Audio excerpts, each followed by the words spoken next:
Hey everybody, today we're debating whether or not Islam requires the violent persecution of Christians, and we're starting right now with David Wood's opening statement. Thanks so much for being with us. The floor is all yours, David. Thank you, James, and thank you, Daniel, for suggesting this topic. Does Islam require the violent persecution of Christians? I have no idea why Daniel wanted to debate this topic. I assume he's got some brilliant argument up his sleeve. And I must be totally deranged for agreeing to debate Daniel when he's got some brilliant argument that's about to destroy me and end my career. But I really want to know what the argument is, so I guess I'll have to debate to find out. Now, I'm obviously not going to argue that Islam requires the violent persecution of Christians in every situation. It doesn't. If the Muslim community is too weak to violently subjugate non-Muslims, then it's the wrong time to violently subjugate Christians. And if Christians have already been subjugated and have become dhimmis and they've agreed to certain terms and they're paying jizya, there's no need to violently persecute them.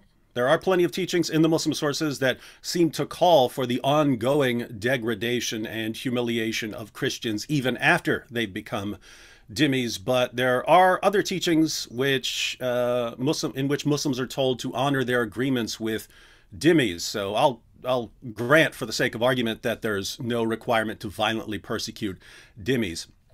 So what does that leave us with? Well, there are lots of Christians in the world who aren't dhimmis. There are lots of Christians who don't ever want to become dhimmis. Like me, you can saw my head off. I ain't giving you dime one, Daniel. Are Muslims supposed to live in a state of perpetual peace and harmony with non-Muslims? Not according to Muhammad. And this brings us to our first problem, Islam's emphasis on jihad and martyrdom. Islam programs people to want to fight non-Muslims. In Sahih Muslim 33, Muhammad declares, "I've been commanded to fight against people till they testify that there is no God but Allah, that Muhammad is the messenger of Allah, and they establish prayer and pay zakat. And if they do it, their blood and property are guaranteed protection on my behalf, except when justified by law, and their affairs rest with Allah." Fighting such an essential part of Islam that Muhammad says in Sunan an-Nasai 3099, whoever dies without having fought or having thought of fighting, he dies on one of the branches of hypocrisy. According to Muhammad, you're a hypocrite if you don't fight, or in situations where the Muslim community is weak, you don't at least wish you could fight. The emphasis on fighting unbelievers, combined with promises of virgins in paradise, led to an obsession with jihad and martyrdom in Islam. In Sahih al-Bukhari 2797, Muhammad says, "By him in whose hands my soul is, I would love to be martyred in Allah's cause, and then come back to life, and then get martyred, and then come back to life again, and then get martyred, and then come back to life again, and then get martyred."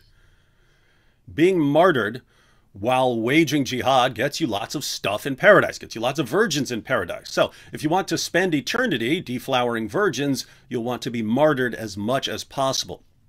Why is this relevant here? Well, there are approximately 2 billion Christians in the world, and Muhammad made a religion that calls for the violent subjugation of the entire world and that presents jihad against unbelievers as your golden ticket to the virgin factory. Does Islam require the violent subjugation, the violent persecution of Christians? Of course it does. You're not going to subjugate the world and make Christians pay jizya by getting together and eating falafel at an interfaith picnic. You have to fight. The second problem for Daniel is that the Quran requires the violent persecution of Christians. The Quran does. We're all familiar with Surah 9, verse 29, which commands Muslims to fight Christians until Christians pay the jizya. That would actually be enough to prove my point. But when we read the verse in context, it removes all doubt. The passage begins at verse 28 of Surah 9 and goes through verse 33. Let's read the entire passage so we can see how Allah requires the violent persecution of Christians. Verse 28, "O you who believe, truly the pagans are unclean, so let them not, after this year of theirs, approach the sacred mosque. And if you fear poverty, soon will Allah enrich you, if He wills, out of His bounty, for Allah is all-knowing, all-wise." So Allah tells Muslims not to let the pagans anywhere near the mosque in Mecca. Some of the Muslims were worried that this would hurt their trade deals with the pagans, so it would hurt them financially. But Allah says he can enrich them to make up for any losses. How is Allah going to enrich them? Next verse. Fight those who believe not in Allah, nor the last day, nor hold that forbidden which hath been forbidden by Allah and his messenger, nor acknowledge the religion of truth, from among the people of the book, Jews and Christians, until they pay the jizya with willing submission and feel themselves subdued. So Allah is going to enrich Muslims by having Muslims fight Jews and Christians until Jews and Christians pay the jizya, tribute money, to acknowledge their inferiority. But why fight Jews and Christians? Aren't we the people of the book? Aren't we believers too? Next verse. And the Jews say, Ezra is the son of Allah, and the Christians say, the Messiah is the son of Allah.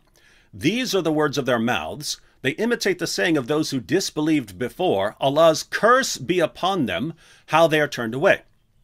So, contrary to what Allah says about Jews and Christians in other parts of the Quran, it turns out that we aren't real monotheists. When Muhammad needed to fight us to make money, we became mushriks. Jews call Ezra the son of God. They don't, by the way. And Christians call Jesus the son of God. Allah got that right, at least. This is the justification for fighting us. Notice that already, if Allah commands Muslims to fight Christians because of our beliefs, does Islam require the violent persecution of Christians? Sure sounds like it. But have we done anything else? Next verse, 931.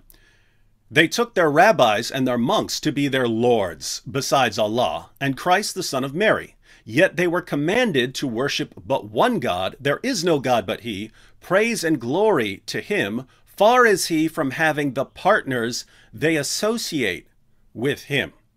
So now Allah says that Jews and Christians take rabbis and monks as lords besides God. We don't, by the way.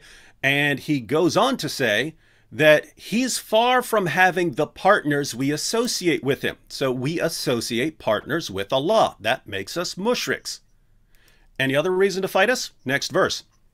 They desire to put out the light of Allah with their mouths. Notice, it says with their mouths, not by the sword. This is referring to what we say.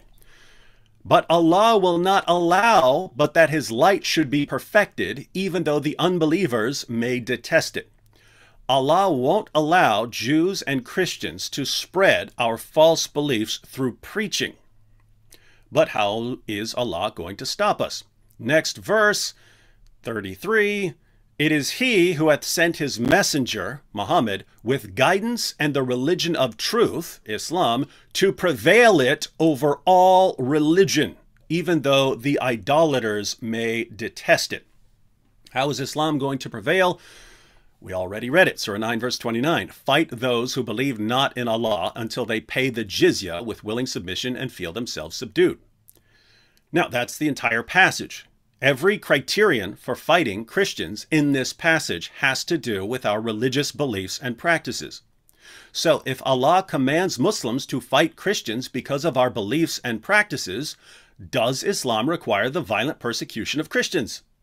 Sure sounds like it. Perhaps Daniel will say that Christians can avoid the violence by becoming dhimmis, but that won't work. Allah demands our silence on a specific issue. We're not allowed to say that Jesus is the Son of God. But the identity of Jesus is part of the gospel.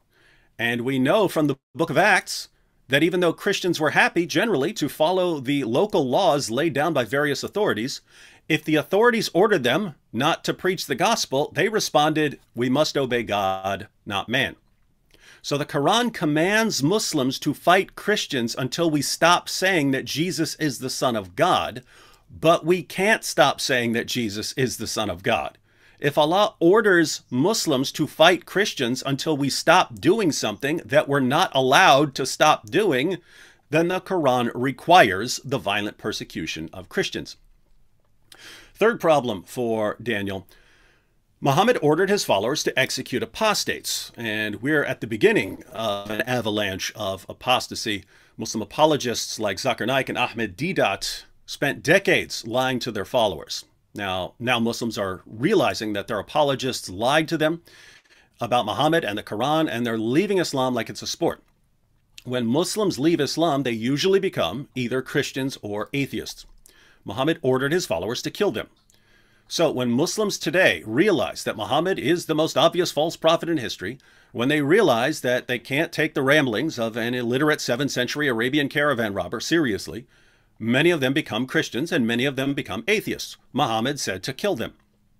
If a Muslim leaves Islam and becomes a Christian, what does Islam require? Islam requires that he be executed if he refuses to return to Islam. Is killing people because they've converted to Christianity violent persecution? Absolutely. So does Islam require the violent persecution of Christians? Indisputably. Putting all of this together, Islam calls for the violent subjugation of the world and produces an obsession with martyrdom. This leads to the violent persecution of Christians. The Quran commands Muslims to fight Christians until we pay the jizya and stop saying that Jesus is the Son of God. This obviously requires the violent persecution of Christians. And Islam says that when Muslims convert to Christianity, they have to be killed for converting. That's violent persecution. But as I acknowledged at the beginning of my opening statement, if the Muslim community is too weak to subjugate non-Muslims, then it's just not the right time to violently persecute Christians. So the most obvious path to peace available to us is for the Muslim community to never outnumber or be stronger than the non-Muslim community. This means that we can establish peace by making more ex-Muslims. We can establish peace through the avalanche of apostasy. If the avalanche of apostasy is the path to peace, if the avalanche of apostasy is the way to avoid the violent persecution of Christians, sign me up.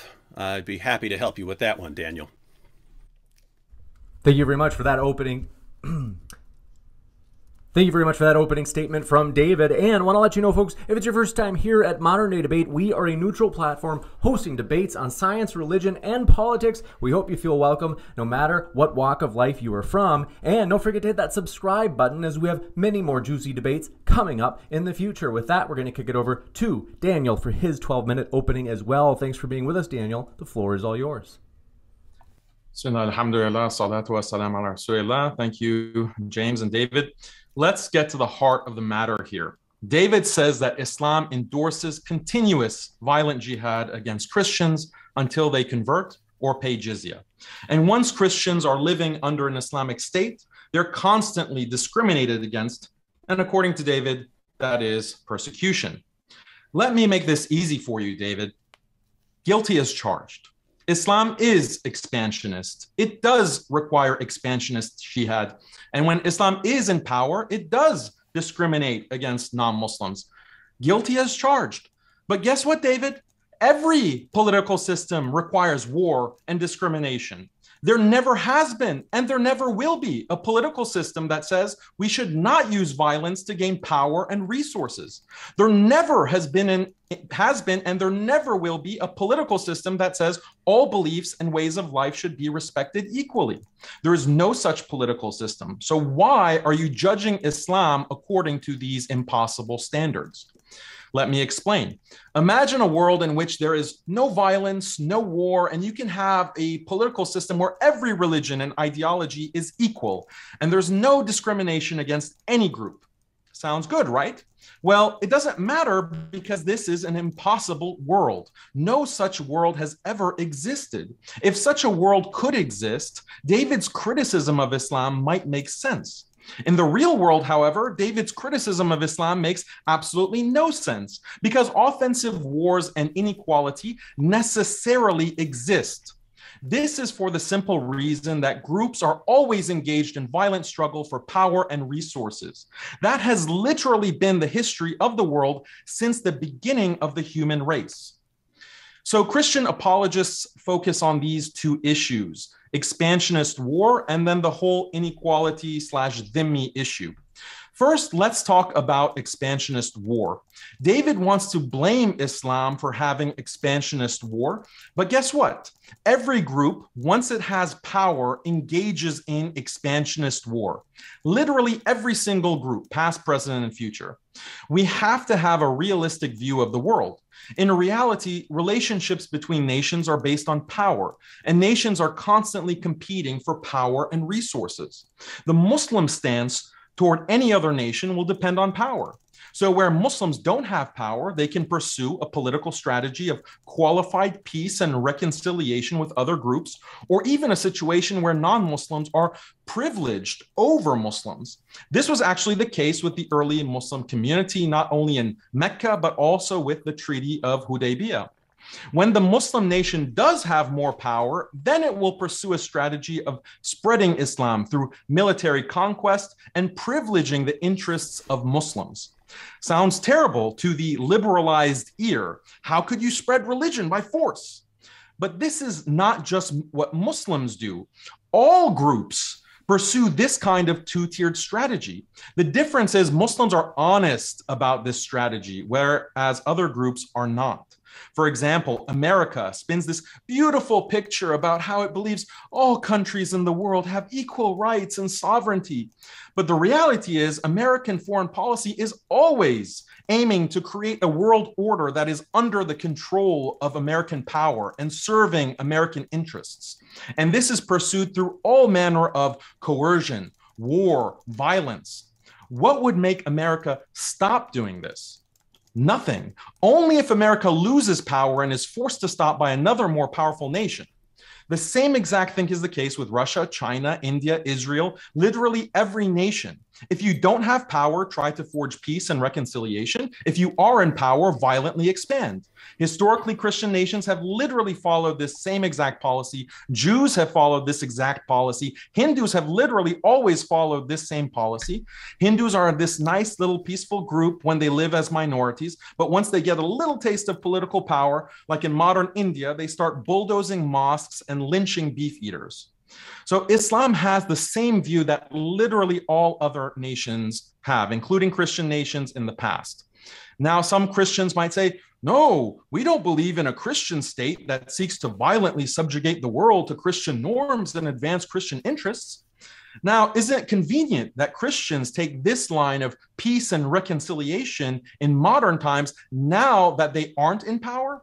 This is the pattern with Christians. When Christians were a weak minority under Roman rule in the first 3 centuries, they talked a lot about minority rights and how there should be limits on Roman control. But as soon as Christians come into power with Constantine, they're all about crusading and subjugating the pagans and the heretics. And then when they're disempowered again in the modern world vis-a-vis secularism, then once again, they take this pacifist stance. That's fine. I'm not faulting Christians for their pragmatism. But the difference between Muslims and Christians is that Muslims are honest about this reality, while Christians keep reinterpreting the Bible to pretend like their religion is all about peace and religious freedom. Okay, so that's the answer to expansionist jihad. Now let's talk about dhimmis. One of the main assumptions that Christian apologists like David embed in their arguments against Islam is that there is potentially a system of government where every belief and way of life is treated equally and everyone lives in peace, and it's just these intolerant Muslims who are trying to spoil the party. This depiction of Muslims is only effective because it's premised on this theoretical system of government. But the reality is such a system of government is an impossible fantasy. Now, a Christian might respond, well, what about modern secular states where everyone enjoys religious freedom and all beliefs are treated equally? The response to that is, first of all, traditional Christianity and the Bible do not endorse secularism. And second of all, in these secular states, which claim to treat all people equally, what they really do is privilege secular beliefs and a secular way of life, while Christians, Muslims, and all other religious groups are marginalized. When Christians, for example, try to preach their values in these secular societies, it's called hate speech. When Christians try to implement their values through the legal system, it's called a violation of separation of church and state. When Christians try to teach their values to their children, the state only allows a secular scientific worldview to be taught in public schools. This is not an equal system. This is a system that privileges secular liberal atheism. In this secular system, Christians, Muslims, and other religious groups are just marginalized dhimmis. When David attacks Islam by supporting this fake idea of political equality for all religions, what he's really doing is legitimating a secular system where Christians are second-class citizens that are being wiped out. In other words, David has no problem with Christians being dhimmis. He just wants them to be dhimmis under liberal atheists, not Muslims. In this debate, David Wood should just concede that there is no such thing as political neutrality where all beliefs and ways of life are respected equally. He should just admit that. Then his whole argument falls apart, because if Islam is bad because it doesn't give every minority group equal status, then all other religions and ideologies are bad too. David's criticism against Islam only makes sense if we were to assume that it's possible to have this neutral political system that privileges everyone equally. But such a system is impossible. The thing about Islam is that it is honest. Islam acknowledges that all systems are discriminatory, and Islam is the best and most objectively just system of government, given that reality. Meanwhile, Christians and liberals are living in this fantasy world. Look, Christians only have two options. Do you prefer a world where Christians are dominant, or do you prefer a world where Christians are being dominated? Those are the only two options. So if David's whole criticism is that the Islamic system is discriminatory against Christians, yeah, of course, I concede that. But so is every other system. Every system that is not a Christian-dominated system is going to discriminate against Christians. So what is really the criticism here? Is David blaming Islam because it does not establish a Christian-dominated political theocracy? No, that would be silly. His actual argument is that Islam persecutes Christians because Islam is not secular liberalism. But guess what? Muslims don't want a secular liberal system because Muslims don't want to be second-class citizens dominated by secular atheists. Obviously, Islam is going to have a political system that privileges Muslims and Islam. Again, when Christians like David demand Islam to be more like secularism, they're basically saying, we don't want to be second-class citizens to Muslims, we want to be second-class citizens to secular atheists. In other words, David is perfectly okay with discrimination against Christians. He just wants to make sure it's liberal seculars doing it as opposed to Muslims. To summarize, yes, Islam does discriminate against Christians, but so does every other non-Christian political system. But honestly, this discrimination in Islam is not really that bad, because unlike every other non-Christian political system, Muslims genuinely respect Christians and genuinely share key Christian values. And Christians are much more likely to persist and preserve their religion under Islamic law than under any other system, precisely because of these shared values. Christians, for example, want a life that's organized around God and serving Him. Islamic law fully allows Christians to establish this for their communities. But secular liberalism has been in constant war against God. Christians want to get married and raise their families according to the Bible. Islamic law allows Christians to do this, but secular liberalism has all but destroyed Christian marriage and family. Christians want to transmit biblical values to their children through education. Islamic law fully allows Christians to do this, but secular liberalism says to keep God and the Bible out of the classroom. Christians want to create Christian businesses. Islamic law fully allows Christians to do this, but secular liberalism says, no, you have to bake the rainbow cakes whether you like it or not. So that's really the crux of the debate. Islamic law says to Christians, your lives are safe, your families are safe, your property is safe, your churches are safe. You can live by your own religious laws in your homes, your schools, your workplaces, but just don't try to convert Muslims, don't openly blaspheme against Islam, and pay an annual tax. Is this really the humiliation and subjugation of Christians that David is talking about? In reality, the most humiliated and subjugated Christians have ever been is under secularism. So Christians should ask David, what is it really that you're trying to promote here? Is it Christianity or is it secular liberal atheism? Thank you very much for that opening as well. With that, we're going to jump into the rebuttals, and want to let you know, folks, if you enjoy debates like these and you have friends who enjoy debates like these, hit that share button and share this debate with them. That share button is just below. And with that, thanks so much, David. The floor is all yours for your 7-minute rebuttal. Thank you, Daniel. And this has officially been the easiest debate in history because it looks like we agree. The topic is, does Islam require the violent persecution of Christians? It seems like Daniel is saying, yes, absolutely, but everyone's doing it. Well, great. That's kind of irrelevant if everyone's doing it. The question is whether Islam does it. That's the topic of our debate. Let's go ahead and see where we're at.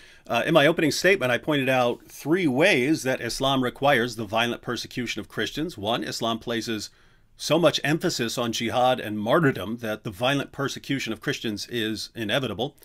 2, Allah claims in Surah 9, verses 28 to 33, that he sent Muhammad to fight Christians and force Christians to pay jizya in order to silence Christians and keep us from saying that Jesus is Lord. You're obviously not going to silence billions of Christians without some serious violent persecution. 3, Muhammad clearly commanded his followers to kill apostates. So when Muslims leave Islam because they see through the lies and they become Christians, what happens? Islam says kill them. That by definition is violent persecution. So I laid out multiple ways that Islam does indeed require the violent persecution of Christians. How did Daniel respond? He didn't say anything that would address any of these points, except maybe thinking that dimitude isn't as bad as we might think, but we can always go into that a little further. Instead, he argued first that he says that he grants that Islam is expansionistic and that it discriminates against non-Muslims. No disagreement between us there, but as soon as he said that, the debate was over. This debate was over. We could have another debate on another topic, but on the actual topic of this debate, we agree.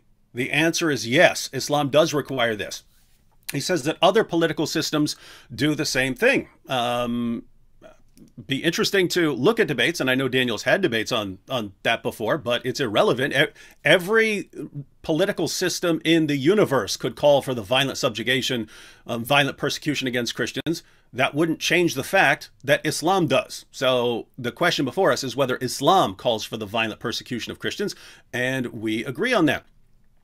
Second, he admits that Islam eventually wants offensive jihad. So if Islam is eventually going to go around, as Sheikh Asim al-Hakim says, that Muslims will eventually go door to door and offer the options. You either convert to Islam or you pay the jizya, or those are the options that are going to be given to Christians when Muslims are powerful enough to go around doing that. So obviously that's not a situation we want to be in. What's Daniel's response? He says, well, other ideologies do it too.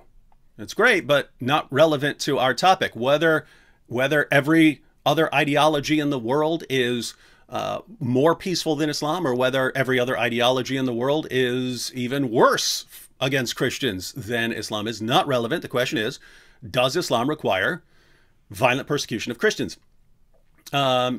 Third, he says, well, Christians follow the same pattern. This would also be irrelevant to the topic, but this is one thing I'll grant, is this is a thing that humans do. When any group of people get in a position of power, they try to maintain that power. That's a human thing. The difference is that's not built into our religion. That's not what the apostles commanded Christians to do. That's not what Jesus commanded us to do, to go out and violently subjugate the world, or to strive after political power wherever we can find it. Later Christians did that. That's not built into our religion. It is built into Islam. It's built into Islam to subjugate everyone else, and everyone else has to be under the authority of Islam.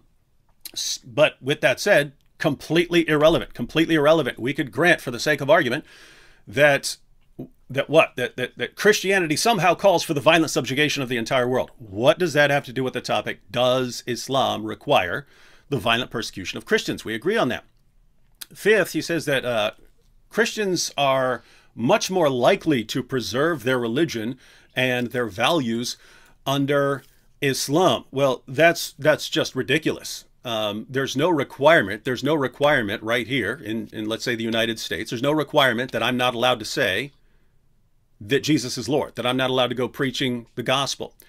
There's no law here that says I can't go preach the gospel, and that someone can't believe the gospel and leave their religion and become a Christian. There's nothing stopping us here. Daniel, we're sitting here having a debate on this topic. We couldn't have this couldn't be conducted in the same way in a Muslim country that is officially following the teachings of Islam, because of some of the things I've said already. That would be a death sentence. So the idea that Islam will somehow preserve Christian values better than secular liberalism. Secular liberalism sort of leaves it to us to preserve it if we want to. And so that task falls to Christians to go ahead and do that. In Islam, it's, hey, you're a dhimmi now, pay us money, and whatever you do, you don't get to go around preaching the gospel. You don't get to go around criticizing Islam. You don't get to go around doing any of these things. And so you can just look at the impact that's had. That's had in the Middle East. There used to be Christian majorities, Christian majority nations. Now you look at the number of Christians in that population, and you end up with 4 or 5% population of Christians in certain places. And so what happened there? Well, how did Islam preserve that religion for them? How did Islam help that? Well, you didn't. You treated them as second-class citizens and treated them horribly and persecuted them. And over a period of centuries, this sort of thing has an impact. Now, Daniel may say, well, secularism is going to do the same thing. That may be the case. Absolutely irrelevant. I'm not obsessed with controlling the world. I'm not told in my religion we're going to go out and subjugate the world. We're told we're going to be persecuted, that everyone's going to hate us, and that we're going to be on the receiving end of persecution, not that we're going to go out and become the persecutors. You have Christians who say, no, well, in order to avoid that, we have to go and become the persecutors. But in Christianity, we're told we're going to be the persecuted. So finding out that one day we may no longer be the world's top religion or something like that, it's not upsetting to us. In Islam, if you find out that you're not going to be able to subjugate the entire world, we got a problem, because that's what Muhammad said you're going to do. You got to thank you very much for that rebuttal, David Wood, and we're going to kick it over to Daniel as well for his rebuttal, which is 7 minutes as well. And want to remind you folks, if you haven't yet, hit that like button. And Daniel, thanks so much. The floor is all yours. Okay, David. So just to respond to your points, this is one thing that I want to ask you. When have Christians in history ever not sought to dominate Muslims as soon as they have the opportunity to do so? When? Name one time in history where Christians had power and they did not seek to dominate Muslims. You won't be able to find one example of that. And that's very significant, because Muslim rules with engaging, or Islamic rules for engaging Christians, are going to depend on Christian actions. And if Christians, as long as Islam has existed from the time of the Prophet, peace be upon him, sallallahu alaihi wasallam, Christians have been trying to dominate Muslims, then that is going to shape what Islamic policies are. So wherever you see this kind of domination, or you see this kind of reaction from Muslims, it's not like Christians are these little lambs that have been, sitting peacefully in Europe or in, the Roman Empire, or the Byzantine Empire rather, and they haven't had any kind of belligerence. No, they're actively crusading. They're actively attacking Muslims. They're actively expanding. Now, you may say that this has nothing to do with Christianity, but Muslims can't bank on what, your David Wood's peaceful pacifist interpretation of Christianity. Muslims have to deal with the real world. And in the real world, throughout history, Christians have been extremely belligerent, extremely expansionist. So that's what Islam is actually addressing. So another thing that you mentioned is this avalanche of apostasy that supposedly Muslims are going through. Where's the evidence for that? I recently just posted stats, official objective stats from Pew on who is actually experiencing an apostasy of an avalanche of apostasy. It's Christians. It's Christians. And why do you think that is, David? I mean, this is something that we should address. The reason is liberal secularism. This is what is causing the avalanche of apostasy for Christians. Muslims are actually gaining numbers in terms of religious switching. So you can put out all of these, stupid videos with quoting, what you call Dawagandists saying things about, oh, we have to worry about apostasy of our youth.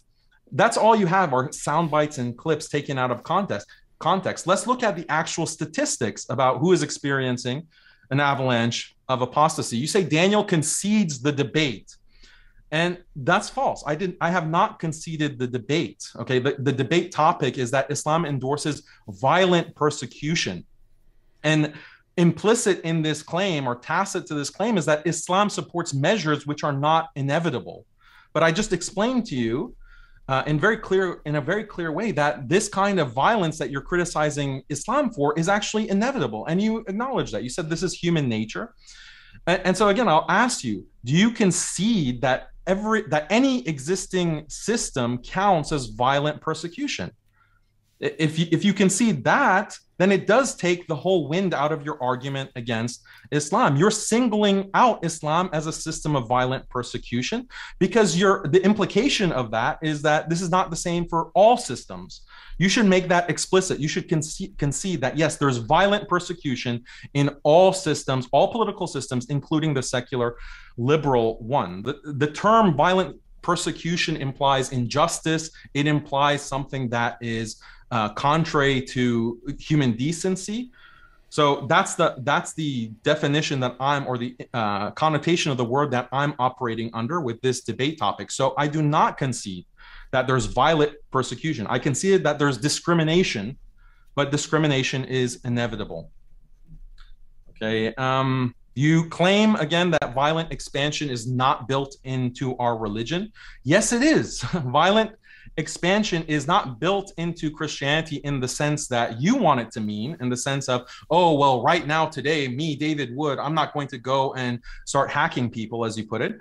Rather, when I say that violent expansion is built into your religion, what I mean is that it is something that is morally acceptable according to Christianity. And in our last debate, you conceded this. You actually conceded and said that, well, if God commands you to go and murder or kill men, women, children, infants, and bash their heads on stones, if God commands it, then it's fine. There's no moral problem with that. So it means that according to your God, that is something morally acceptable to do. So you should really concede that. It is built into your religion, even though right now God might not be telling you to go and violently expand, but it's still a part of what God has commanded others to say, other believers to say in history, according to the Bible. You say that Middle East used to be Christian, majority Christian. Okay, fine. Yes, I agree that the policies of Islam have led to Christians converting to Islam over the course of 1400 years. But look at what secularism has done to Christians. Europe also used to be a majority Christian, hardcore Christian. Look at it now. Europe is the graveyard of Christianity. What has caused that, David? What has caused that is violent persecution, is real violent persecution and death and genocide. That's what you need to recognize. And it's Muslim Christians who have done it, Christians who have secularized, liberal atheists who have done it, but you have no criticism for those kinds of people. You also mentioned like a contradiction or a supposed contradiction in the Quran, that the Quran is saying, mentioning Jews and Christians on the one hand, and then the mushrikeen on the other hand. This is just an ignorance of Islamic theology. Mushrikeen, kuffar, is the non-believers. Kuffar is the larger category. And under that larger category, there are different kinds of non-believers. There are mushrikeen. That's another big umbrella. It's like a subcategory. And then mushrikeen have subcategories. So some are people of the book, Ahlul Kitab, are also considered mushrikeen, are also considered those who associate partners with God. And they're also non-believers because they reject the final messenger, sallallahu alaihi wasallam, peace be upon him. So that's the definition of mushrikeen. There's no contradiction there. Thank you very much for that rebuttal as well. And we're going to jump into open conversation, folks. If you happen to have a question, feel free to fire it into the old live chat. If you tag me with @ModernDayDebate, that's one way to submit a question, or super chat. Those get pushed to the top of the list. With that, thanks so much, gentlemen. The floor is all yours. And one last reminder, our guests are linked in the description, folks. If you haven't checked out those links, you certainly can right now. Thanks, Daniel and David. The floor is all yours. I only detected one thing you said in your entire rebuttal, or really in your entire opening statement combined with your rebuttal, that would actually be the negative position on the actual topic. So I only detected one thing that is actually relevant to our topic, and that is your claim that you didn't concede that Islam requires the violent persecution of Christians, because you said violent persecution would require injustice, and you don't view it as injustice, and therefore it's not violent persecution. So killing apostates, violently subjugating people because of their religious beliefs and practices, saying that I have to subjugate this group because they say that Jesus is Lord, and force them to pay me money, that I have to go eventually, if I get into a position where I'm strong enough, that I would go door to door and knock on the door and say, hey, you either have to convert to Islam, or you pay the jizya, or and the idea that that's not violent persecution because you're just going to say it's not injustice. Well, notice any group that oppresses any group could say, well, we don't view it as injustice. So China right now with the Uyghurs could say that this genocide against the Uyghurs, it's not persecution. It's not violent persecution because we view it as perfectly fine and just. We view it as preserving our society.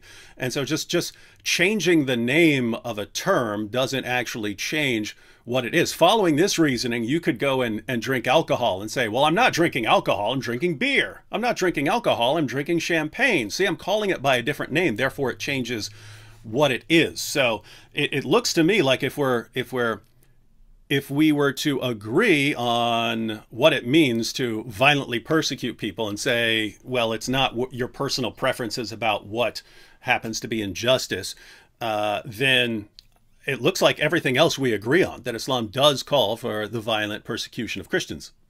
No, like even in the example of like a Muslim nation, an Islamic nation or Khilafah, the Caliphate, there's not necessarily this requirement to constantly be at war with Christians. There can be peace agreements that are formed. And this is clear in the example of the Prophet, peace be upon him. This is clear in the caliphs, the righteous caliphs, in their example. And throughout Muslim history, Muslims have formed pacts and treaties, agreements with Christian nations and other nations. That is always on the table for the caliph or the emir to decide that, look, we're going to have this kind of agreement, but it's a qualified agreement. It's not, we'll never have any conflict with Christians ever, or we'll promise never in the future, in 1,000 years, not to invade Christian lands. There's no agreement like that allowed in Islam. But for periods of time, for a generation, 2 generations, you can have that kind of peace agreement. And this is demonstrated by the Prophet, peace be upon him. Now, let me just ask for a clarification, because I don't actually know your position. This has been my understanding of that whole process, because and this is based on trying to make sense of the progression we see in the Quran and the the Hadith and the Tafsir, as well as what various Muslim scholars have said. But my understanding has been that everything is based on the pattern of Muhammad. When Muhammad is the persecuted prophet in Mecca, he preaches a message of, let's not kill each other, let's not persecute each other here. And then later on, he formed alliances and had a larger number of followers around him. Then the message changed to one of defensive jihad. You can fight now, or actually eventually required to fight in self-defense of the community. So if someone is attacking the community in various ways, then you would fight back, and Muslims should unite and fight back. And then eventually you have offensive jihad. Once Muslims were powerful enough to subjugate Arabia, then they subjugated Arabia. So I've always regarded what you were just saying about forming peace agreements, and you said that they're temporary. I have viewed peace agreements as temporary in the same way that Sheikh Asim al-Hakim views them. He says, yes, right now, when we're not powerful enough to go out and wage offensive jihad and fight and subjugate and force people into those 3 options, right now we should focus on increasing our faith and building up our community until we get to the point where we're strong enough. So I'm not disagreeing with you that Islam allows treaties and peace agreements in various situations and so on. But as you pointed out, that seems to be temporary, and the goal doesn't seem to be peace. The goal seems to be, hey, we're not strong enough to fight right now, so it's in the best interest of the Muslim community if we agree to peace with these people who, as of right now, are too powerful for us to subjugate. But eventually we get strong enough. Once we get strong enough, then we're going to have to go and fight them. That's the pattern that I see in the Muslim sources. And I know there are Muslims who would agree with me. But yeah, what's your that's your view? I mentioned the two-tier strategy in my opening, and I mentioned how this is what every group has done, including Christians. When they didn't have power, they were about reconciliation and peace in the first 3 centuries of Christendom. And then as soon as they get power, they are expanding, they're persecuting heretics, they are killing non-believers left and right.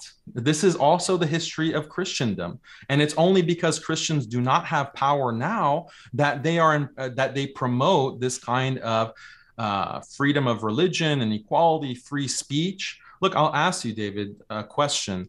If you somehow had power over the entire world, okay, or you had become the dominant superpower, and your nation had this weapon, this futuristic weapon that could subjugate everyone throughout the world, okay, with the click of a button, even more advanced than nuclear warheads. You somehow have this technology as a Christian. Would you use that technology to actually create supremacy for Christendom, to make the word of Jesus Christ all high in the world? Would you institute policies that privileged Christians and that actually privileged the word of Jesus Christ? Is this something that you would pursue as king of the world? I would implement policies that I believe are fair to everyone. I don't believe in making people if you convert because I'm going to persecute you or something like that, or I'm going to make you convert. I kind of don't regard it as. I didn't say make people convert. I didn't say make people convert. I just say policies that privilege Christians, privilege Christianity. You're not forcing anyone to convert. You're giving an incentive. The policies that I would think of as being beneficial to Christians would be beneficial to almost everyone, unless it's someone who wants to go out and subjugate and persecute other people and so on. So you would institute policies that are preferential to Christendom. You just think that Christianity is the best for everyone. No, I'm saying policies that I would regard as the best for Christianity would also be the best for everyone else who isn't trying to subjugate the world. Let me just give you an example, right? So you take the time of the apostles, when the apostles are going out and preaching and so on. There was a time when there was a conspiracy to murder the Apostle Paul. So his enemies in Israel wanted to get him from the Romans, to a Jewish trial because they were planning to execute him. They were planning to murder him along the way. And the Apostle Paul tells the Romans, hey, there's a plot to kill me here. Don't let them do it. And the Romans actually use their army to get him to safety. Then he's having a trial, and it's clear that people are coming after him based on certain claims that he's made and so on, that Jesus is Lord. And he says, I appeal to Caesar. He says, I appeal to Caesar. Who's Caesar? Caesar's a total pagan. But the Apostle Paul was totally happy, saying, hey, I'm a Roman citizen here, and I have certain rights, and those rights are benefit to me. Namely, people can't just randomly kill me over things. The government will protect me. So that's a situation where what was best for the Apostle Paul didn't need the Roman emperor to be a Christian and to enforce Christianity on people. Paul wanted the freedom to go around preaching the gospel and not to be interfered with. And so I'm fine with that. Like the Apostle Paul, I'm fine with that. I'm fine if the government says I'm not going to interfere. This is irrelevant to the example that I gave. Well, the things you're saying, in my example, the things you're saying are irrelevant to the entire debate. No, it's not, because you're complaining about Islam wanting to have this kind of Islamic law implemented across the entire globe. And I'm giving you the exact same scenario. I'm saying if somehow Christianity was dominant and you could privilege Christianity through policies that would, basically through force of law, privilege Christian belief, incentivize conversion to Christianity, even punish blasphemy, let's say, but you can strike that if you don't want it. There's still law and order. You're not forcing anyone to convert, but you're just establishing a system where Christianity is privileged. And you said right now that, yes, you would want that kind of system because Christianity is the best. So you want a system like you're the king, but you would have like a Muslim vice president or vice king, and your administration would have Hindus and Buddhists and Muslims, because it's freedom and equality for all, right? According to your system, right? Yes or no? Let me just give you my view, because it might help you understand things. No, just answer the question. Just answer the question. You have these very long answers, David. You can just say yes or no. Why can't you say yes or no? There's a huge misunderstanding here. You assume that political power is good in the sense of if your group can get into political power, then you can implement your policies.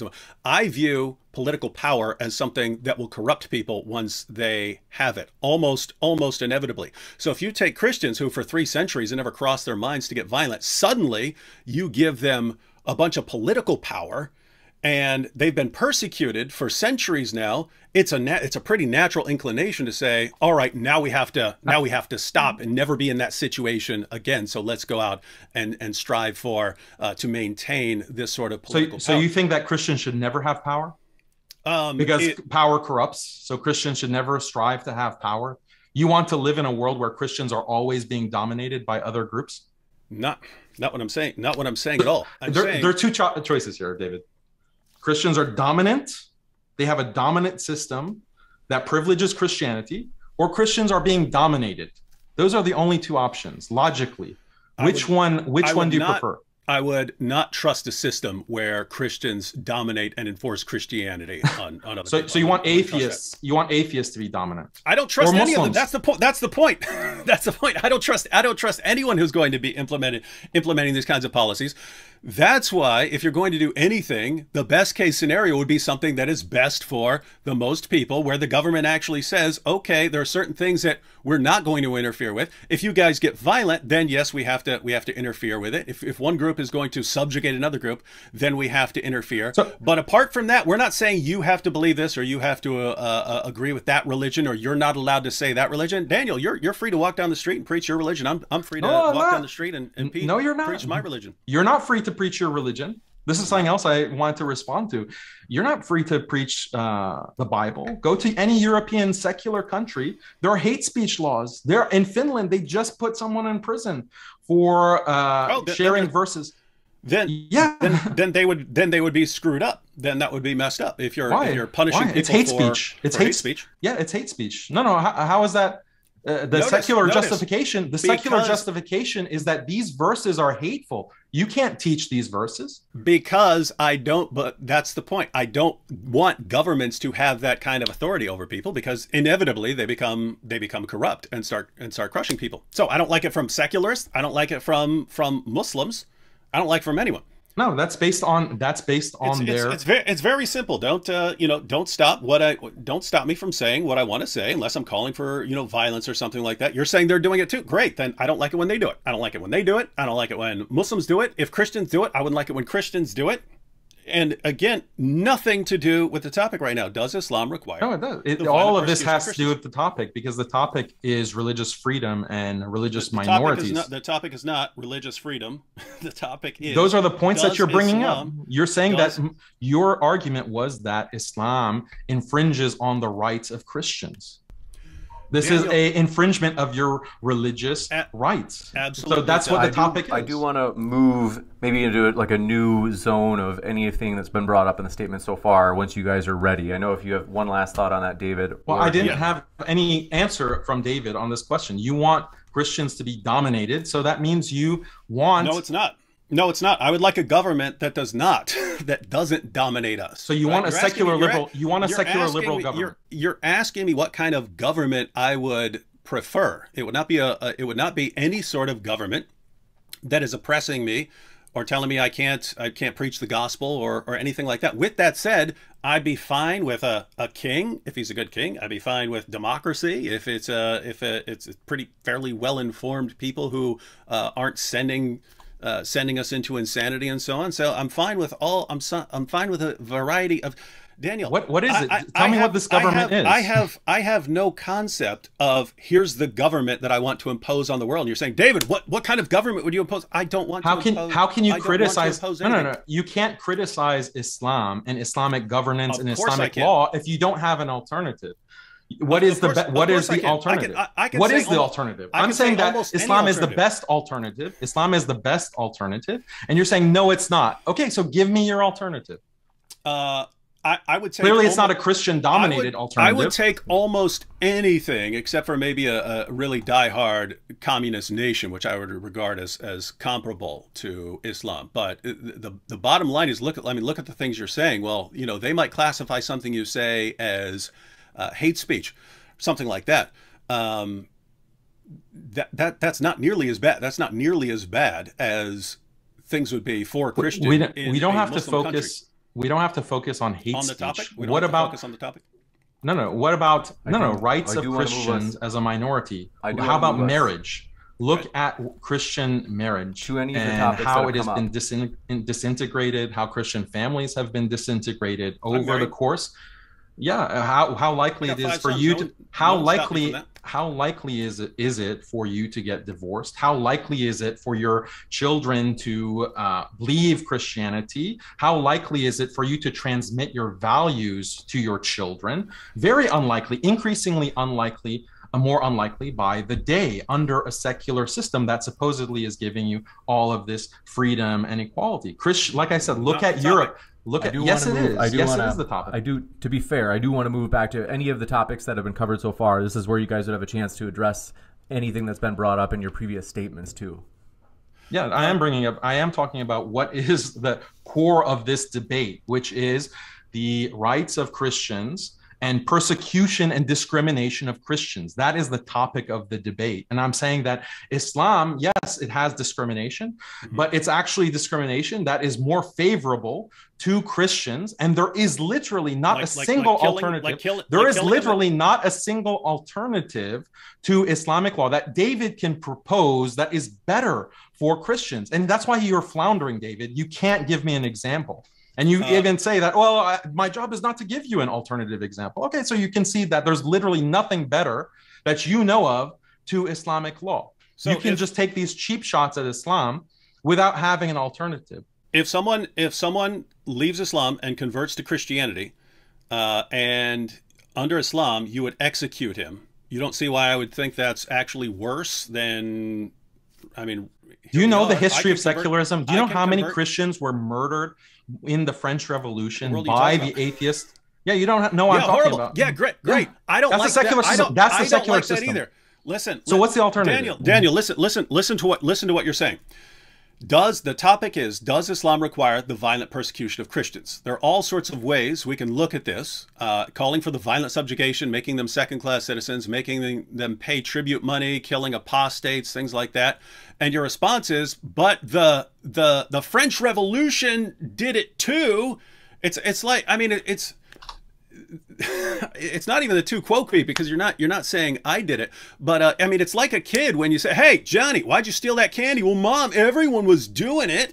Everyone is doing it. If something is inevitable, my argument is that this kind of discrimination that you're whining about and other apologists, that's something fundamental. No, it's discrimination. That's something that's inherent to any government system. And the modern secular system discriminates and persecutes Christians much more violently than anything that Islam has done. And the history of secularism has been far more violent in persecuting Christians than anything that has been done in Islam. And I think that your audience, most Christian conservatives, all the threats I get are most from, of the Christians, the secular government. Hey, and atheists who's trying to ban your brutally channel? murder. Who's trying to ban your channel? By the way, that's is true. it I Muslim? don't like that either. I don't like that. That's either. secularism. So that's true. what if what if all Christian channels were being banned? Okay, I'd have a problem with it. But just, yeah, notice, of course, just that's, because, you're having a problem with it. So this is what secularism entails. Let me make this little point. If when they do that, when they start banning channels and so on, in fact, you could go to my Twitter page when they ban Muslim channels. I actually complain and I say, hey, you shouldn't be banning this. What am I doing? I'm saying, hey, you shouldn't be taking sides in these kinds of religious issues and so on. But notice, suppose I were to complain to them and say, hey, you shouldn't be telling Christians or Muslims and so on what they're going to say. Imagine them saying, well, Muslims would do it too. Muslims would tell you what you can say too. That would be irrelevant to me. Do you think that would be irrelevant to me complaining to them about what they're doing? We're debating. Do you think Islam Holocaust deniers? Do you think Holocaust deniers should be banned? I want to see what's your level of free speech absolutism. Do you think like Holocaust denial? No. I think you should expose them. I think you should expose them as stupid. Okay, so.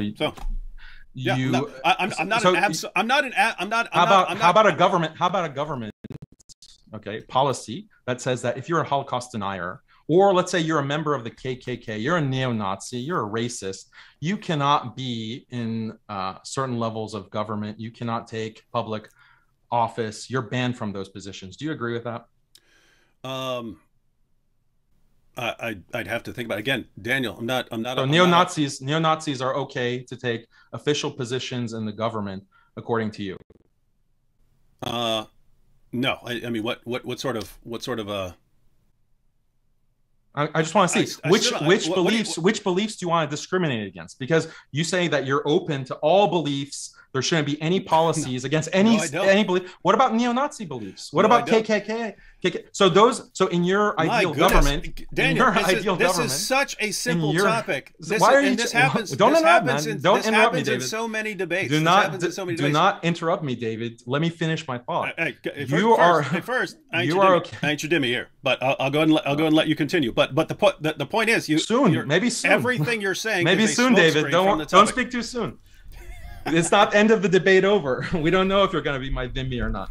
But answer the question. So are you fine or are you not fine with having neo-Nazis, KKK members, people with these kinds of beliefs, outright racism? They're not violent. They just espouse this kind of white supremacy. Are you fine with them being in positions of government, public policy, and being able to like preach their views about white supremacy?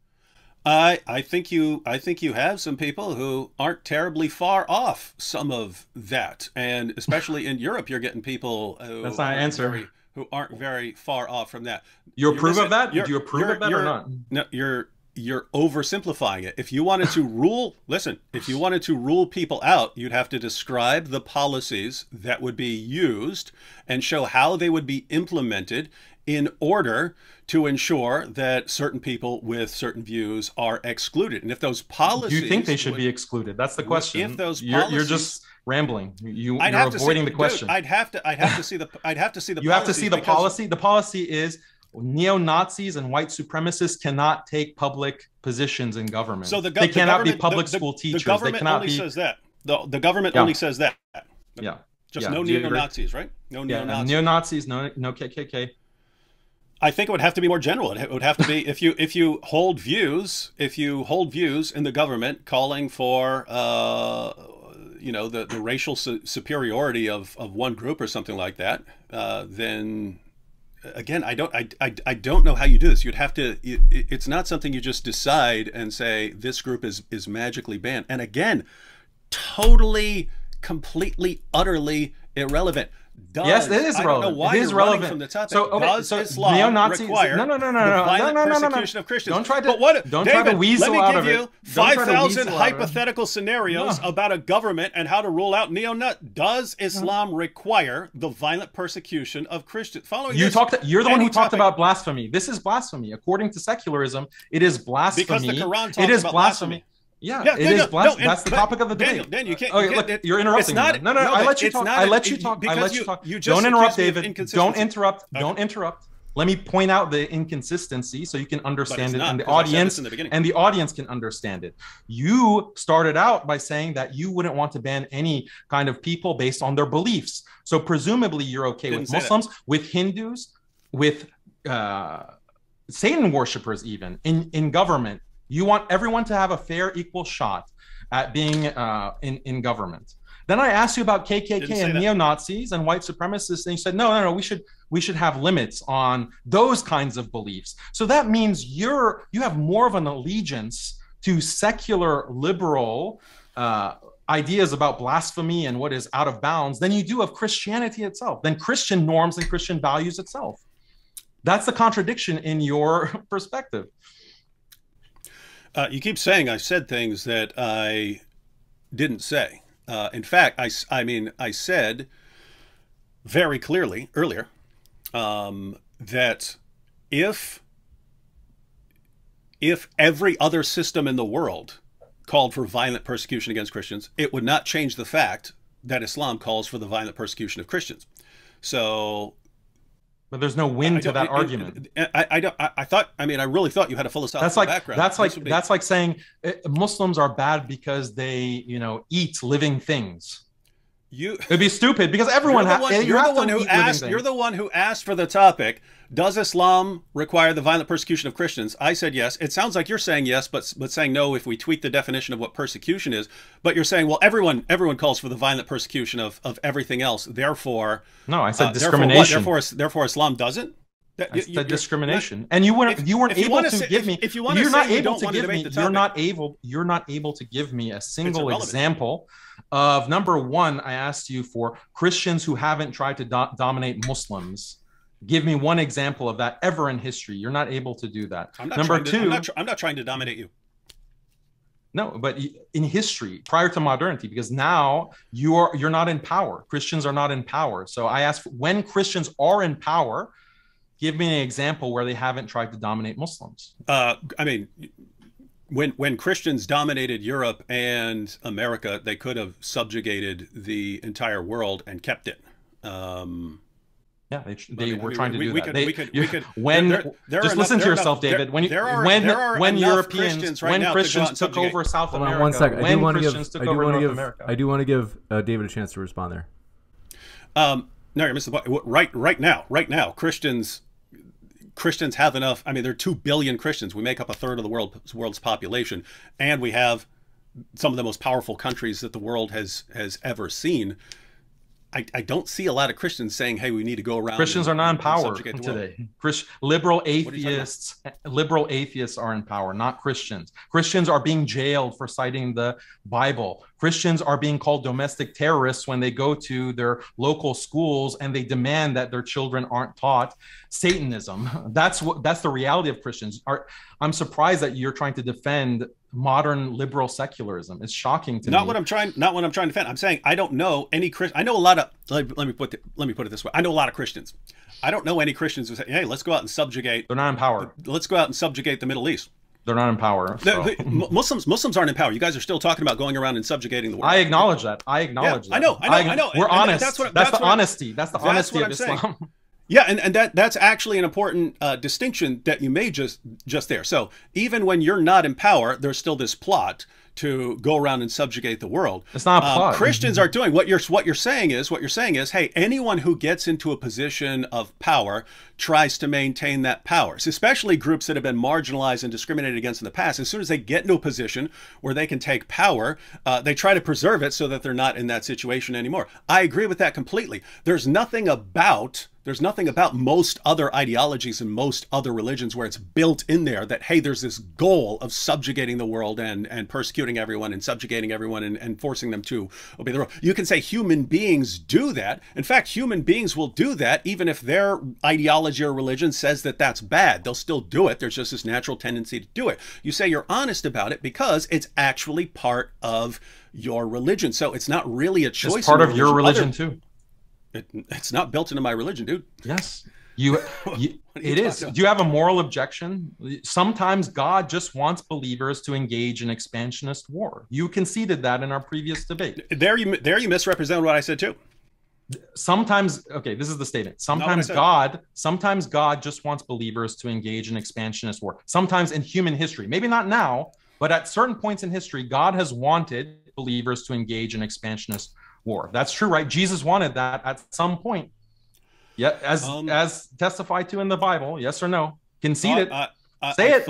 I thought I made this entirely clear. Say it, David. Say it. No, because it's misrepresented. You're misrepresenting everything I'm saying. The Bible. Right now. Sometimes God wants believers to engage in expansionist war. That's what the Bible says. You mean sometimes now? No. So not now. I didn't say now. Okay. Sometimes in the past. Let me explain. Because I thought this was totally clear, even though it's completely irrelevant to this debate. In Christianity, we've been commanded to love everyone, to honor all people. That's what we've been commanded. You honor them by subjugating them. You would point out, no, that's what we're told. We're not honoring them by subjugating. Now you're doing what you did with the definition of persecution. Well, it's still just you love them by killing them. You love them by killing them. No. Look, that's what Augustine argued. We are not in a position to say that sort of thing. If we're told if we're told to live in peace with all people, and you say, well, to live in peace is to murder them all, great, thank you for sharing your Islamic views. Isn't the world going to be the most peaceful? We have to go into 2-minute segments if we can't stop the interrupting. I do want to give David just a little bit more time before we come back to you, Daniel. Sorry, apologies. So when you're talking about the Old Testament, I'm pointing out that is not, in a previous debate, I pointed out that what you had there, very different from a situation that we're in today. You have God actually there, pillar of cloud, pillar of fire, fills the temple, performing ongoing miracles, no disease, no miscarriages. They're ongoing miracles, and you have the visible presence of God. Any sin against God in that situation is not just a random sin.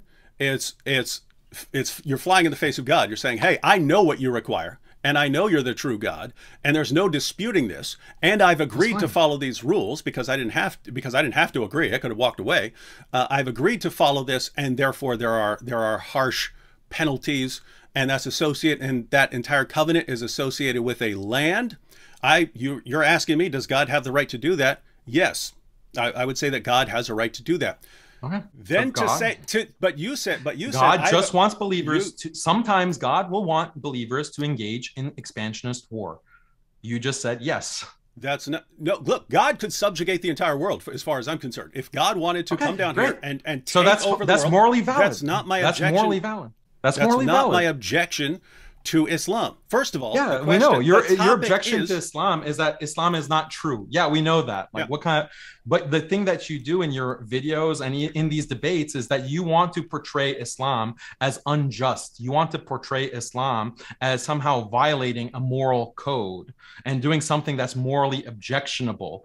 And therefore, Islam is false because it commands something that's morally objectionable. My response logically to that argument is to say that no, you do not have a moral objection to expansion or war or violence or subjugation or discrimination or persecution. You do not have a problem with that morally, because your own religion has advocated for it. And right now, just 2 minutes ago, you conceded that sometimes God, yes, he will command believers to engage in those types of behaviors. So your argument collapses. Your argument, it has no legs to stand on. That is the whole point that I'm trying to get you to recognize, that you're just arguing in a circle. Yeah, you're going to fall back on the idea that, oh, well, Muhammad sallallahu alaihi wasallam wasn't a true prophet. Okay, yeah, that's a separate debate. Okay, but the debate or the kind of reasoning that you employ is that Islam is false. Why? Because Islam commands its followers to do unjust things, to do things that are contrary to human morality.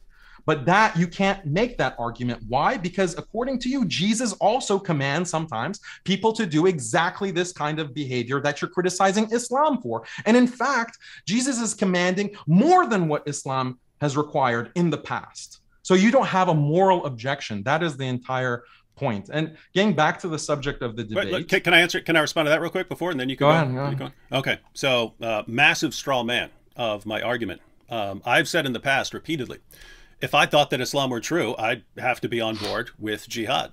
So it's not Islam is false. It's not Islam is false because it calls for the violent subjugation of the world.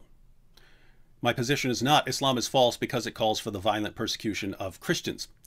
The vast majority of the time, if I'm talking about jihad and what Islam commands, it's a response to politicians and journalists and educators and entertainers and lots of Muslim organizations and lots of Muslims, Muslim speakers, Muslim preachers who say Islam is a religion of peace and tolerance, and Islam has nothing to do with any of this. That was the mantra from the time of 9/11 on, that Islam is this religion of peace. I'm trying to show over and over again from the Muslim sources that that's not what Islam is. So this is not, so notice that's separate from the issue of Islam being true or false. I'm saying it's false to say that Islam doesn't teach these things. Islam does teach these things, right? So that's separate from the issue of saying with the subtext, it's false. With the subtext that look at these crazy barbaric Muslims.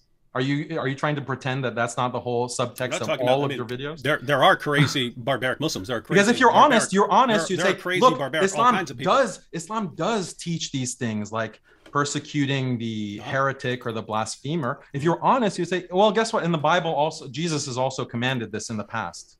Notice if someone, that would be the honest thing to do. Listen, that would be listen. If someone instead said, of hiding it from your audience. I'm granting what you're saying.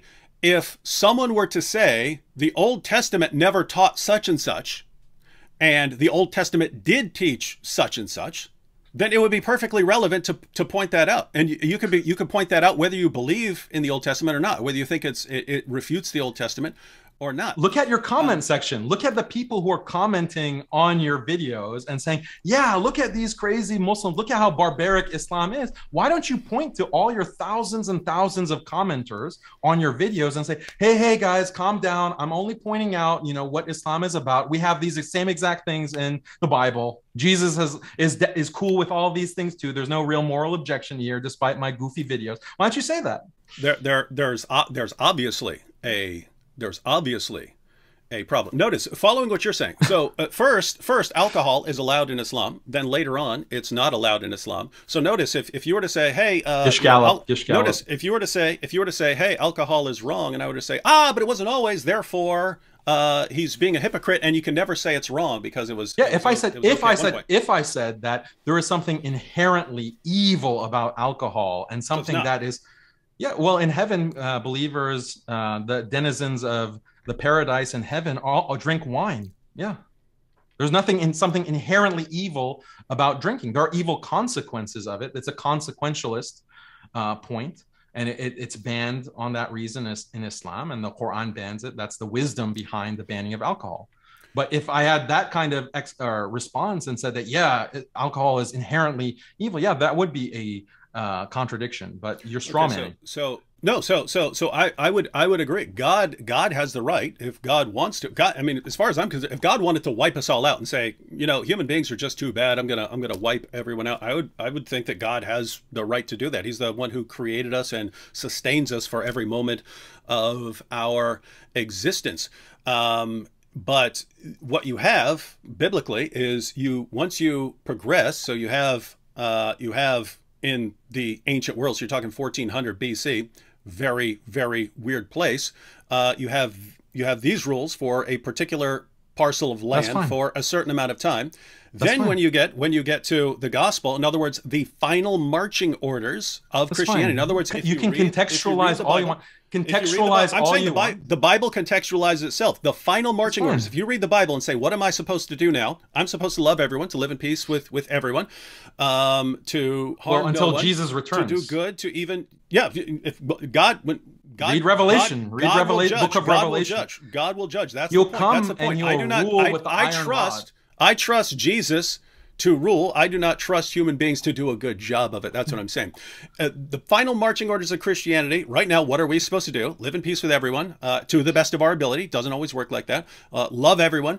That's what we're commanded to do. Final marching orders of Islam, whenever you are in a position to do so, violently subjugate the rest of the world and impose, you know, dhimmi status on people and so on. And so to act like we're in the same ballpark, it's what you can say. What you can say is, hey, I agree that God has the right to do certain things, but as far as human beings having the right to do certain things now, I'd say no, because we've been commanded to do certain things. And so if God told human beings beings in the Bible, hold on, God just tells let, human beings just let David finish that in thought. the past, I promise, according to you, to oh, do. Hold on one sec, Daniel. Just to let David finish that thought, and then we'll come right back to you, Daniel. Okay. Oh no, I thought he was done with this point. Yeah, I was. Yeah, Daniel. Sorry. Yeah, he didn't cut me off. I was done. Okay, sorry about that.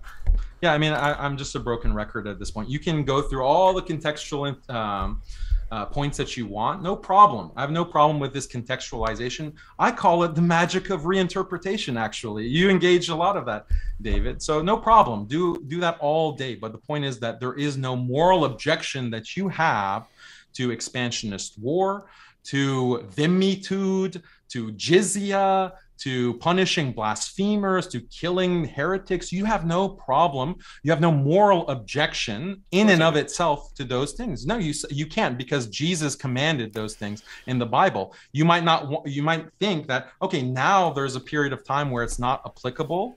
But you have no moral objection to any of those things. So you have no moral, you have no moral objection. You have no moral objection to alcohol, right?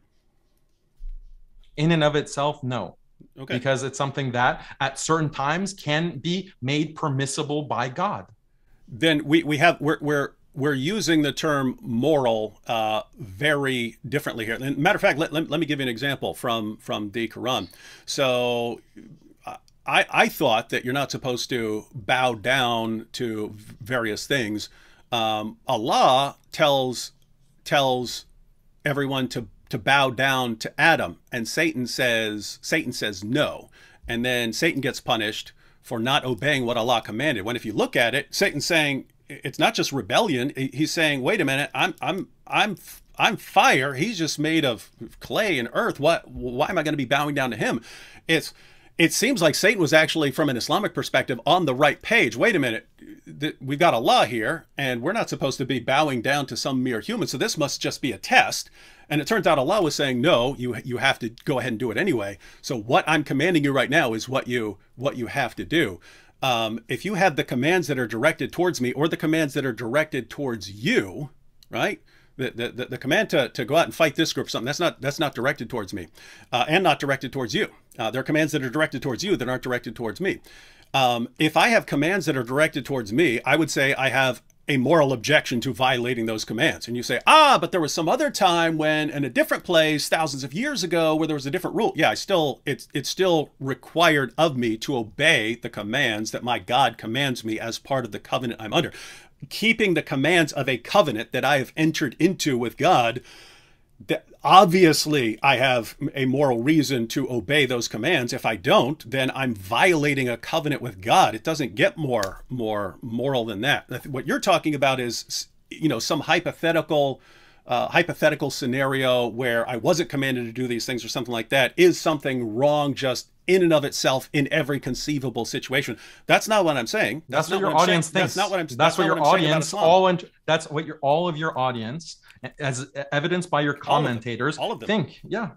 At least the ones that I see cheering for your videos, they believe that, wow, you're showing how Islam is so barbaric because it has these practices, and the kind of moral reasoning that they're using in that moment when they're watching your videos and commenting on them is that these are inherently wrong practices.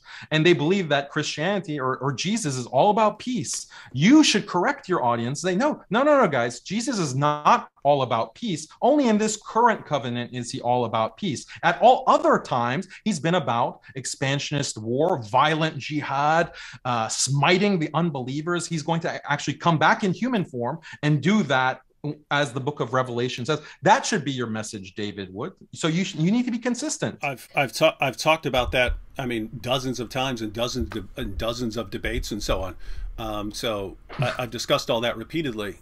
My objection to Islam is that Muhammad is the most obvious false prophet in history. That's my objection to Islam.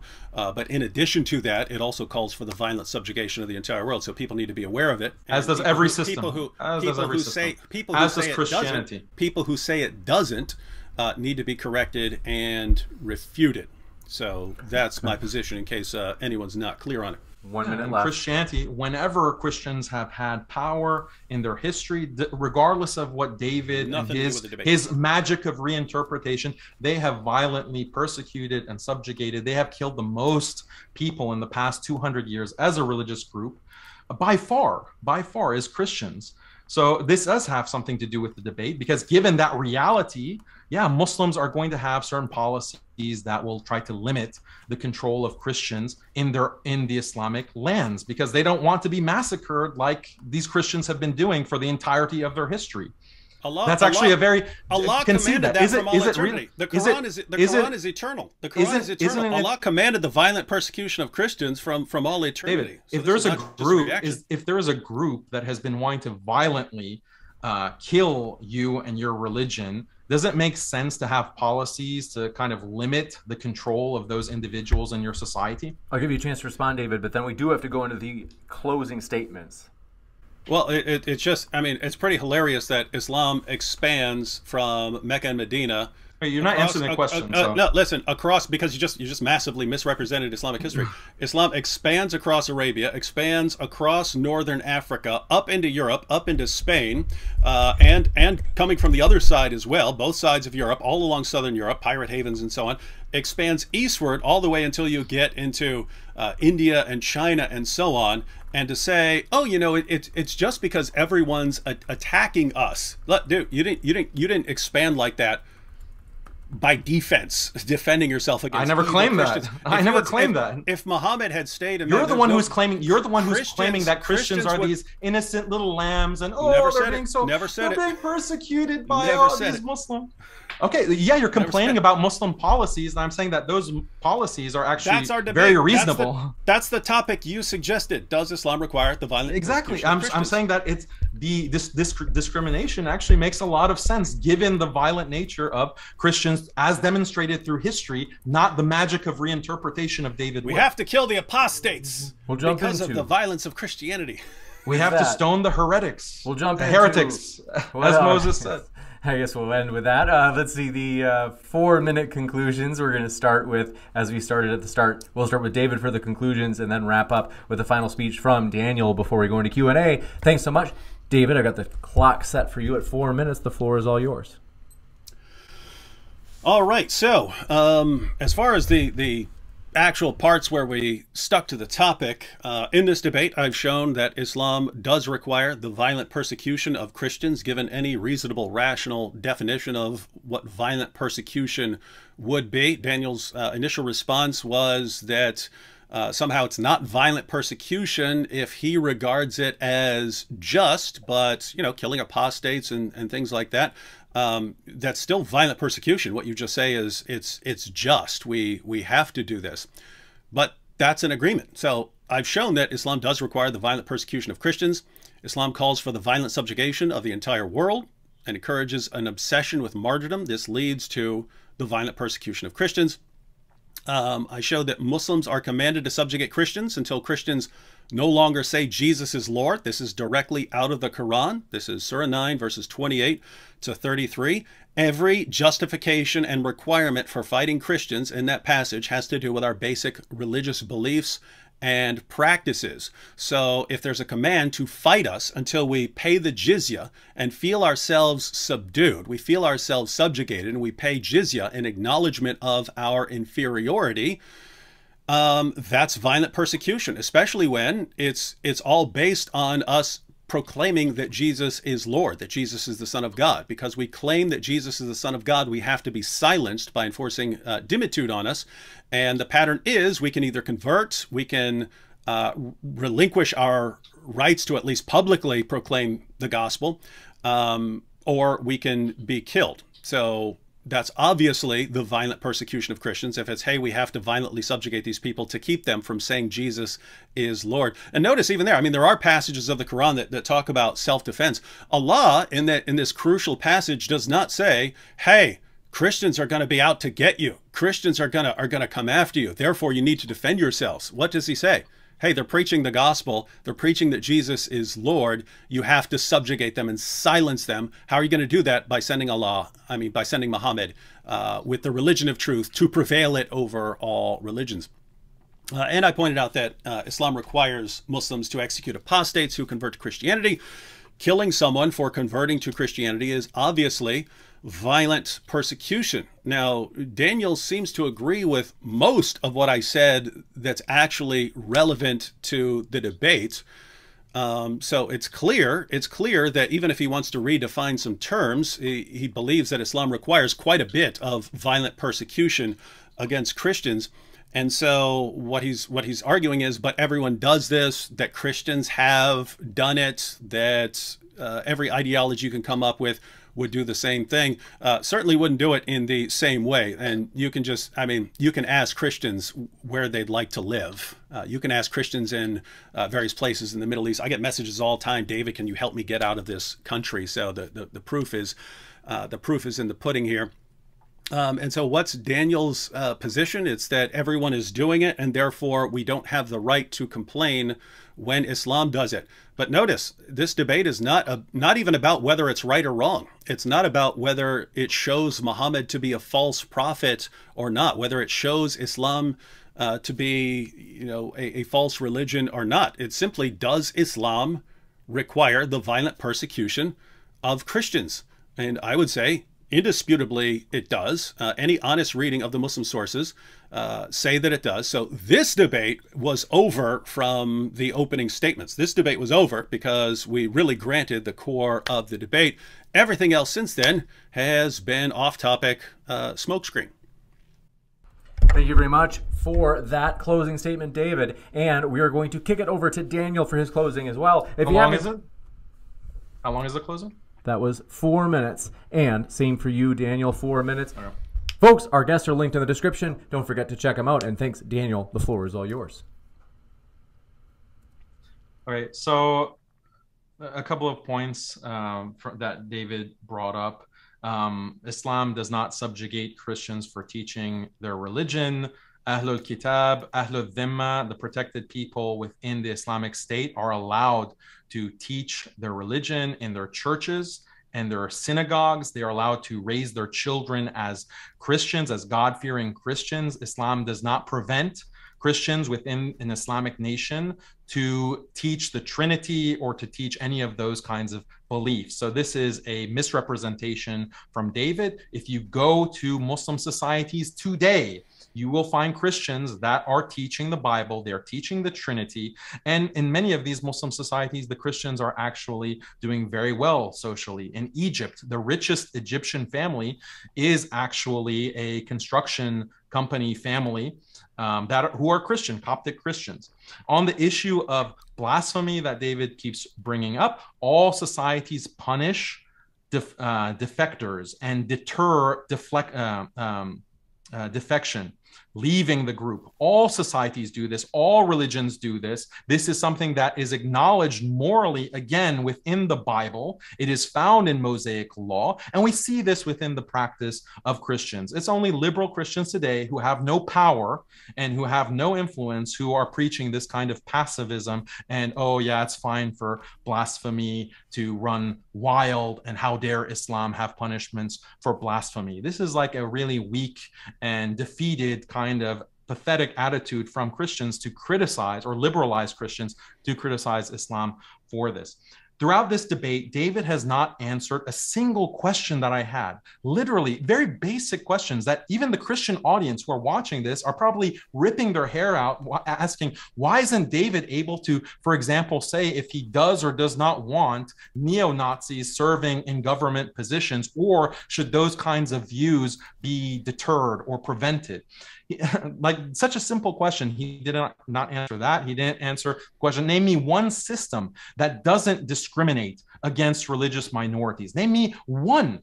The secularism that you are preaching, David, without actually calling it secularism, does discriminate and persecute Christians. Ask any Christian. I don't know what part of the world you live in, but where I live in the South and the United States, Christians are acutely aware of all of the oppression or the tightening of the noose around their necks by the secular liberal state. And America is not even the best example, because America is a little bit delayed in wiping out Christianity. Look at European history, the very beginning of secularism, what that was about, and look at Europe right now. It's the graveyard of Christianity. Why? Because that is what secularism does. It's much worse for Christians than anything that Islam has ever done or could conceive of doing. David has not answered. Explain how secularism is not about discrimination and persecution, and explain, tell me, David, do you want Christians to be dominant or dominated? Like, such a simple question. David couldn't answer. He gave some kind of weird answer that, oh, human beings are always corrupt. Okay, well, what about all of Christian history? What about Jesus himself, who is supposed to come in human form? Is he going to be corrupt when he, as described in the book of Revelation, is going to come and rule by the rod and rule by the sword? So this whole debate, your strategy has been to sidetrack the discussion by arbitrarily restricting the topic. Okay, the topic, I wanted to debate deeper issues about the meaning of discrimination, being a religious minority. All you did was say, oh, that's irrelevant, that's irrelevant. Things that are very relevant to this debate, you sidestepped, you avoided, you weaseled your way out. That was your debate strategy, David. And I think everyone is able to see that, was able to see that.